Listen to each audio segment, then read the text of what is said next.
All right, so thank you so much for doing this. I appreciate it. First things first, tell me a little bit about yourself and just how you got started in the disability community, uh, in general, yeah. All right. Well, I'm Taylor. I'm a speech language pathologist, and I just finished my first year working officially after being graduated. And growing up, my aunt was a special needs teacher, so I would go shadow in her classroom. And I knew I wanted to do something within the realm of disability, but I wasn't quite sure what. And then also growing up, one of my best friend's moms is deaf, and I really was interested in that culture and learning about like her interactions with the community and the like challenges she faced. So I kind of decided when I was looking at college at different majors to go into speech and language hearing science. So that led me to become a speech therapist. And just ever since graduating and working more in this field, it just kind of solidified my passion for this field and this community.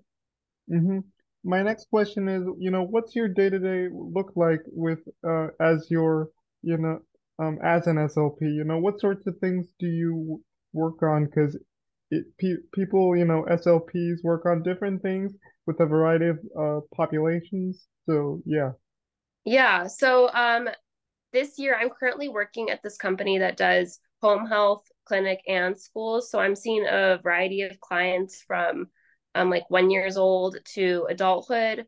A lot of them have disabilities, or whether that's an intellectual disability or something like Down syndrome or autism. But then I do work also with adults who have um, undergone like a stroke or a brain injury. And so my therapy with them is really focused on like their language skills, their cognition, or their speech, like their articulation. But yeah, it's definitely a whole wide range of fields in different areas that SLPs work in. hmm My next question is, how do you make sure that a patient is independent and self-sufficient as possible? What sorts of things do you work on with your patients? Um, so something that I really like to do is make sure we're putting like the person first. So especially in this past few years, there's been a more like vocalization of whether some of the goals we do with individuals with autism is actually effective, or if it's just kind of making them like communicate the way that we think they should rather than how that is best for them. So just getting to talk to my clients and really get to know them outside of just being their speech therapist, and actually get to know like what their interests are, what they want to accomplish, what they hope to accomplish with therapy, and then kind of making sure my goals when I'm working with them is focused on how they want to communicate rather than how I necessarily think they should, and just kind of putting the person first rather than whatever disability or diagnosis they have. hmm Yeah, putting the person, meeting them where they're at. Yeah. Yeah, exactly. hmm My next question is, tell me a little bit about the impact that speech language pathology has not just on yourself, but on the greater disability community as well.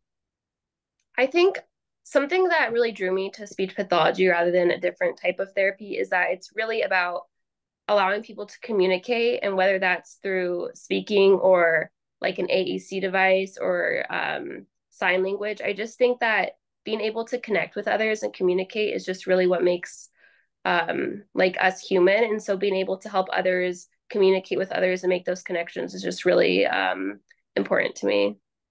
hmm My last question is, what can students studying SLP, take away from this conversation? How can they be sort of that part of that patient's success? I think like in school they really teach you like these strict set of, okay, this is how you're supposed to do therapy. But when you get to work with clients, you just need to be flexible. Your idea of what a therapy session is going to be like will not be necessarily what all your clients think, and you really have to be able to get creative, especially with your clients that have different needs, like sensory needs. If that means you guys need to lay on the carpet for therapy, go ahead and lay on the carpet instead of sitting. Like just kind of letting the patient lead the session and just reacting to them rather than following a set checklist of what you want the session to look like. hmm Yep.